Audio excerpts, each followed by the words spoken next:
রাঙামাটিতে পূর্ণাঙ্গ আইসিইউ স্থাপনসহ উন্নত চিকিৎসা সেবা নিশ্চিতের দাবিতে মানববন্ধন কর্মসূচি অনুষ্ঠিত হয়েছে। আমাদের রাঙামাটি প্রতিনিধি তসলিম উদ্দিনের পাঠানো তথ্যচিত্র নিয়ে বিস্তারিত মাসুদুল হকের রিপোর্টে। রাঙামাটিতে পূর্ণাঙ্গ আইসিইউ স্থাপনসহ উন্নত চিকিৎসা সেবা নিশ্চিতের দাবিতে মানববন্ধন কর্মসূচি অনুষ্ঠিত হয়েছে।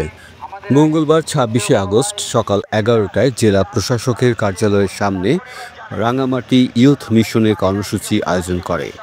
মানববন্ধন কর্মসূচিতে বক্তব্য রাখেন গণ অধিকার পরিষদের রাঙামাটি জেলার সদস্য সচিব ওয়াহিদুজ্জামান রোমান, ইয়ুথ মিশন সংগঠনের সভাপতি সিয়াম মাহমুদ, সাধারণ সম্পাদক মোহাম্মদ নয়ন, যুগ্ম সাধারণ সম্পাদক আশরাফ আলী, দপ্তর সম্পাদক সাব্বির হোসেন, মোস্তফা রাজু, পিয়াস পালিত, ফরহান আহমেদ সহ ও অন্যান্য সদস্যবৃন্দ।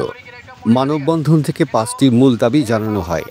রাঙামাটি জেলা সদর হাসপাতালে পূর্ণাঙ্গ আইসিইউ স্থাপন, আধুনিক যন্ত্রপাতি সংযোজন, বিশেষজ্ঞ ডাক্তার ও প্রশিক্ষিত নার্স নিয়োগ, দুর্গম এলাকায় জরুরি চিকিৎসা ও অ্যাম্বুলেন্স সেবা, দীর্ঘমেয়াদে রাঙামাটি জেনারেল হাসপাতালকে আধুনিক মেডিকেল হিসেবে গড়ে তোলা। মাসুদুল হক, কালচক্র 24। আসার পরে যখন হাসপাতালে নেওয়া হয় তখন সাথে সাথে বলা হয় একটু পরে এটাকে আপনি চট্টগ্রাম নিয়ে যান। মনে হয় যে চট্টগ্রামটা রাঙামাটি হাসপাতাল থেকে ১০ মিনিট কিংবা ১৫ মিনিট দূরে অবস্থান। এমনও বলা হয় চট্টগ্রামে নিয়ে যান। আমরা চট্টগ্রাম নিতে নিতেই তো রুগীর অবস্থা শেষ, অনেকে মারা যায়।